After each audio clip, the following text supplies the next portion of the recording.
Chat, we spoke earlier about Brazil and the 64 military coup for a right-wing dictatorship that lasted 21 years.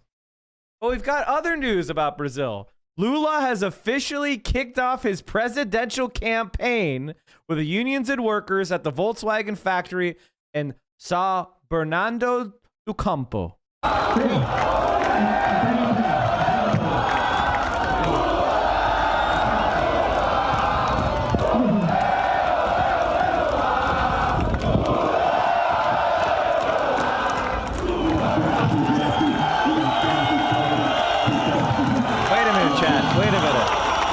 Wait a minute, chat. I'm hearing there's another story coming out of Brazil. CNN, go ahead. Lula is about to win. Brazil's President Jair Bolsonaro kicked off his re-election campaign just hours ago. He is expected to make it to the runoff, and so is Luiz Inácio Lula da Silva, who led the country, if you remember, from 2003 to 2010. So far, the leftist former president is ahead of the far-right incumbent in the polls. His lead has fallen in the past few months. One thing is for certain, this is shaping up to be one of the most divisive presidential campaigns in Brazilian history. The presidential campaign has only just started, but many are already afraid of how it may end, with hundreds marching on the capital in defense of Brazilian democracy. It happened in the United States of America, and it is happening in this country. The constant attack against our democratic institutions. The man they say is stoking this fear is the incumbent president himself, who has been repeating baseless attacks on the electoral system, promising his opponents a tough fight as he launched his bid for a second term. We are the majority, we are the good ones, and we are willing to fight for our freedom and our homeland.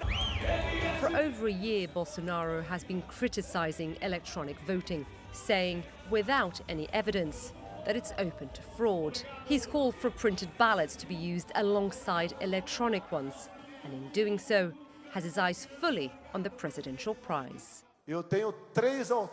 I have three alternatives for my future: jail, death, or victory. It's a rhetoric that both his staunch supporters and party fully back. We believe President Bolsonaro's criticism to be valid. We have a portion of society, around 15 The Liberal Party, chat. 20%, which also doubts electronic ballots. But what his party says is a quest for transparency, many argue is dangerous rhetoric, even prompting civil society figures to sign a letter for democracy, a manifesto in defense of democratic values. Judge Luiz Barroso was the president of the Supreme Electoral Court until the beginning of the year, helping organize elections at a national level. He tells me the need for a manifesto shows some are afraid for Brazilian democracy. The number of times that people ask me if I fear a coup d'etat means that there's something strange going on. And for the man vying for Bolsonaro's job, the perceived threat on democracy has a clear origin. Every day he offends the Supreme Court. Every day he offends an electoral justice, and every day he offends those who do not like him. Returning to the ballot after more than a decade on the sidelines and after being convicted for corruption, the former president and Bolsonaro's And his corruption was overturned. It was all thrown out. They were all false charges. They were all rejected and proven to be coordinated by Obama. Opponent says he wants to focus on Brazil's post-pandemic recovery. I am older, but I am much better, with much more strength and with much more courage to make this country succeed. But Brazil's success is dependent on a smooth election. Despite the rhetoric from populist President Jair Bolsonaro, Judge Barroso tells me the electoral system is strong enough to handle the criticism and says there's some good news. Around 80% of the population trust the system, despite all the attacks we've been suffering. And our role is to assure that whoever wins in the October elections will be inaugurated on January the 1st, and the plane is going to land safely. Still, as the campaign kicks off and the rhetoric hardens, Political turbulence cannot be ruled out, and the ride could still be bumpy.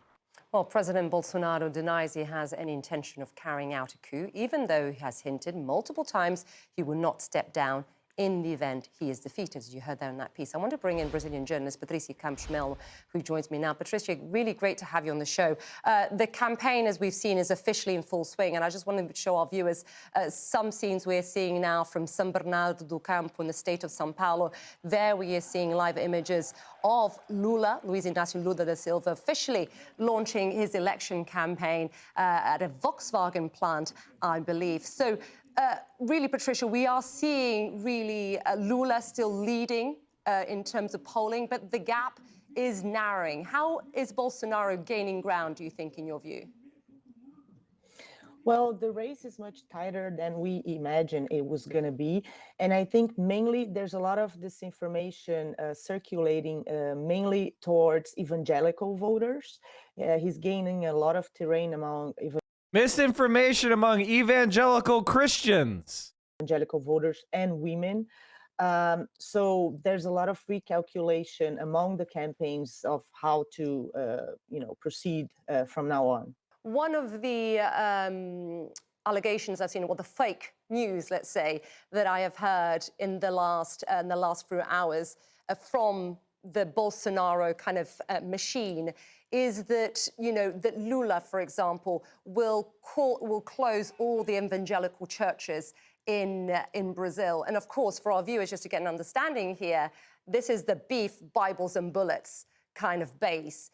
What do you think? How do you think that Bolsonaro is going to ramp up this fake news machine, you think, as we head up to October the 2nd? I think he has a structure, a disinformation structure that has been in place since 2018. They have thousands and thousands of WhatsApp and Telegram groups where a lot of disinformation or just propaganda is being disseminated. So for the other parties or even the electoral courts to counter this disinformation is very complex because they don't have such a structure, and it's very hard to make quality information or fact-checking go viral.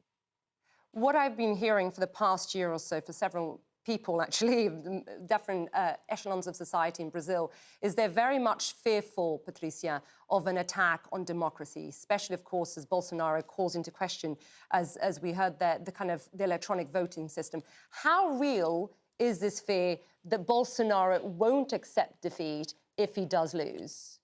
It's very real, unfortunately, and it's very unfortunate that we're discussing this almost 45 years after the end of the military dictatorship.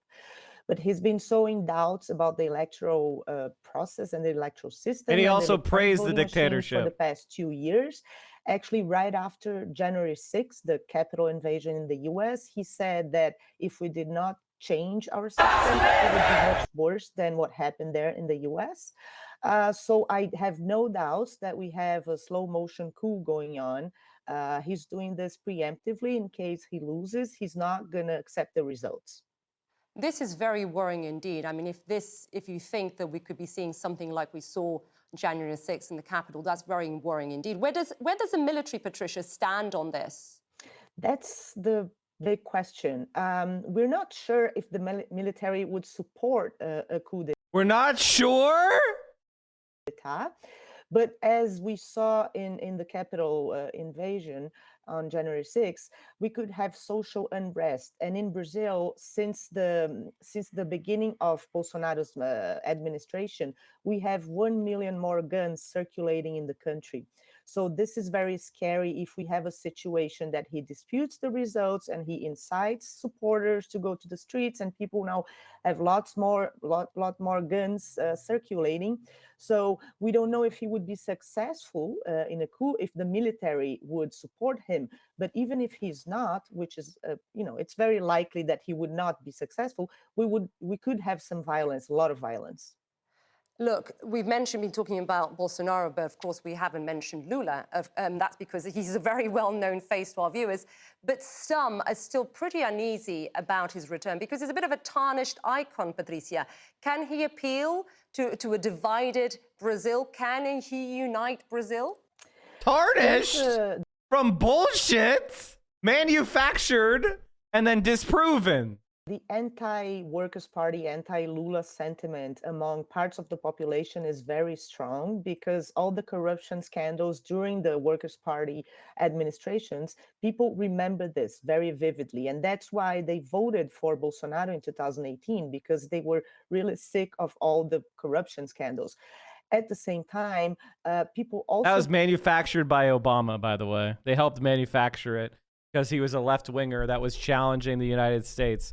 This is Lula left office. This was the subsequent people that won after him. And then they went after Lula as a private citizen. And basically, it's all been disproven as manufactured. It's called lawfare. You should check it out. Remember that in the first Lula administration, we had income distribution and people had more money to spend on food. And now it's very difficult with food inflation and unemployment. So the Lula campaign is betting that people are going to weigh these two things, the economy and how much money they used to have during the Lula years against, What she's talking about is when Lula was president, it was the fastest decline in Brazilian poverty in its history. And they had a great economy as he pursued equality and programs that helped the working class. Fucking Christ.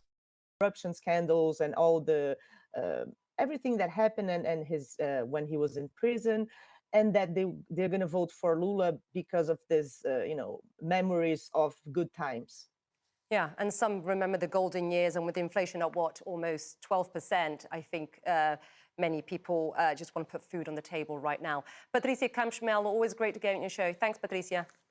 Fucking pieces of shit. God, I hate CNN so fucking much. Lula trial in Brazil violated due process, says UN rights panel. The committee, whose members are independent rights experts appointed by the Human Rights Council, issued its finding after the former president filed a complaint on the panel. Lula was president from 2003 to 10 and a target of massive corruption probe called Operation Car Wash. Lula was sentenced to 9 years in prison and was later increased to 12 years, effectively preventing him from standing in new presidential elections. The Supreme Federal Court quashed his sentence in 2021, ruling that former judge Sergio Moro, who had overseen the initial corruption trial, had no jurisdiction to investigate and try the cases, and annulled the investigation on the basis that the former judge was not considered to be impartial. The committee found that the conduct and other public acts of the former Judge Moro violated Lula's right to be tried by an impartial tribunal. They literally set it up to convict him, and that the actions and public statements by the former judge and prosecutors were a violation of his right to the presumption of innocence. Fucking pieces of shit. One of the congresswomen that got elected in Pennsylvania in 2018 wrote a letter with 23 other House Democrats. You know who. But basically she said, I have long been concerned by Lava Jato, car wash in Portuguese, and its consequences for Brazilian democracy, particularly what appears to have been a deeply flawed and politicized effort to imprison former President Lula and to keep him off the ballot in the 2018 presidential election. If the Department of Justice played any role in the erosion of Brazilian democracy, we must take action and ensure accountability so that it never happens again. You can check it out. Here's the secret history of the U.S. involvement in Operation Car Wash. Leaked conversations between Brazilian officials reveal the inner workings of a secret collaboration with the U.S. Department of Justice on a sprawling anti-corruption effort known as Operation Car Wash. The chats, analyzed in partnership with Brazilian investigative news outlet Agent Publica, show that Brazilians were extremely accommodated to U.S. partners, going out of their way to facilitate their involvement in ways that have violated international legal treaties and Brazilian law. Operation Car Wash, or Lava Jato in Portuguese, rocked Brazil's political and business establishment, leading to the imprisonment of former President Lula da Silva, a move that barred him from re-election and paved the way for a far-right Jair Bolsonaro. It also led to massive fines and economic and reputational harm for some of Brazil's most important companies. Yet the investigation itself has been mired in controversy, especially after reporting by The Intercept and partners revealed clear misconduct and political bias by the judge and prosecutor who handled the case against Lula. Chats between the U.S. Department of Justice and the Brazilian prosecutors show that prosecutors of the car wash team intentionally ignored procedures outlined in Brazilian law and a bilateral treaty agreement with the U.S., apparently to keep the executive branch of the Brazilian government in the dark about their activities. They secretly hosted a delegation of U.S. officials and coached and facilitated U.S. efforts to secure cooperating witnesses in corruption investigations into state-controlled oil giant Petrobras. The U.S. negotiated deals with some witnesses without following treaty procedures, which would have given Brazil greater control over the process. And the reason why they wanted to go after Lula is because Lula was the most successful Brazilian president in their history. He had a legacy of ending poverty and helping. I mean, it's one of those things that when you see it, it's just like, man, the U.S. is pure fucking evil, and we always will be. We really will always be. Are you watching the stream unsubbed? You're making income inequality worse. You are doing anti-praxis. We are the only Twitch stream that will not accept scam advertisers, and I will never fuck you over by selling you crap